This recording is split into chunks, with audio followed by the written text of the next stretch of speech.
माया नगरी की चकाचौंध के पीछे अक्सर अंधेरा छिपा होता है। वो अदाकारा जिसने लंदन की रॉयल अकेडमी से एक्टिंग सीखी, जिसकी खूबसूरती पर फिदा होकर चेतन आनंद ने उन्हें अपनी हीर बनाया।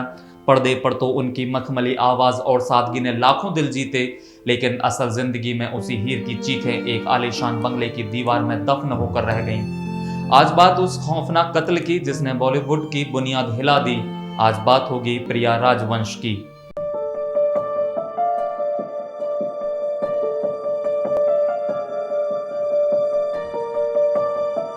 साल 1964।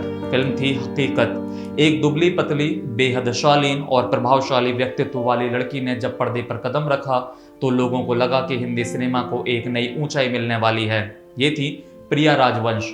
शिमला के एक प्रतिष्ठित परिवार में जन्मी प्रिया वहीदा रहमान के पति कमलजीत सिंह की बहन थी। उनकी शिक्षा लंदन के मशहूर royal academy of dramatic art में हुई थी। यानी वो सिर्फ एक खूबसूरत चेहरा नहीं थी, बल्कि अभिनय की बारीकियों को समझकर आई थी। लेकिन प्रिया की किस्मत तब बदली जब उनकी मुलाकात फिल्म मेकर चेतन आनंद से हुई। चेतन, जो मशहूर अभिनेता देवानंद के भाई थे, अपनी महत्वाकांक्षी फिल्म हीर रांझा के लिए एक नए चेहरे की तलाश में थे। प्रिया की सादगी ने चेतन का दिल जीत लिया। हालांकि चेतन उम्र में उनसे काफी बड़े थे और पहले से शादीशुदा थे, लेकिन अपनी पत्नी उमा आनंद से उनके रिश्ते खराब हो चुके थे। हीर रांझा की शूटिंग के दौरान ही प्रिया और चेतन एक दूसरे के बेहद करीब आ गए। प्रिया राजवंश ने अपने पूरे करियर में केवल 7 ही फिल्में की और दिलचस्प बात यह है कि ये सभी फिल्में चेतन आनंद ने ही निर्देशित की थी। हकीकत, हीर रांझा, हंसते जख्म और कुदरत जैसी फिल्मों ने प्रिया को वो शोहरत दी जिसकी कल्पना हर एक्ट्रेस करती है। उन्होंने राजेश खन्ना, हेमा मालिनी और देवानंद जैसे दिग्गजों के साथ स्क्रीन शेयर की, लेकिन प्रिया ने कभी किसी और डायरेक्टर के साथ काम नहीं किया। उनके लिए चेतन आनंद ही उनकी दुनिया थे। चेतन और प्रिया का रिश्ता किसी फिल्मी कहानी से कम नहीं था। वो बरसों तक लिव इन रिलेशनशिप में रहे। चेतन का अपनी पत्नी से तलाक नहीं हुआ था, इसलिए वो शादी नहीं कर पाए, लेकिन पूरी फिल्म इंडस्ट्री उन्हें पति पत्नी की तरह मानती थी। प्रिया चेतन के घर और उनके बच्चों की भी देखभाल करती, लेकिन ये खुशहाल दुनिया तब उजड़ गई जब 1997 में चेतन आनंद का निधन हो गया। चेतन की मौत के बाद असली विवाद शुरू हुआ। चेतन आनंद ने अपनी वसीयत में अपनी जायदाद का एक बड़ा हिस्सा प्रिया के नाम कर दिया। जुहू के पौश इलाके रुइया पार्क में स्थित उनका आलीशान समुद्र तट वाला बंगला, जो करोड़ों की कीमत का था, उसमें प्रिया को ताउम्र रहने का अधिकार दिया गया। वसीयत के मुताबिक प्रिया के बाद ही ये बंगला चेतन के बेटों केतन और विवेक को मिलना था।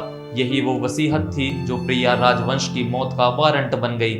चेतन के बेटों को यह कतई मंजूर नहीं था कि उनके पिता की करोड़ों की संपत्ति में कोई बाहरी हिस्सा रखे। बंगले पर कब्जे की होड़ ने रिश्तों में कड़वाहट भर दी। प्रिया इसी बंगले में अकेली रहने लगी जहां कभी खुशियों का शोर था। और फिर आया वो काला दिन, 27 मार्च सन 2000।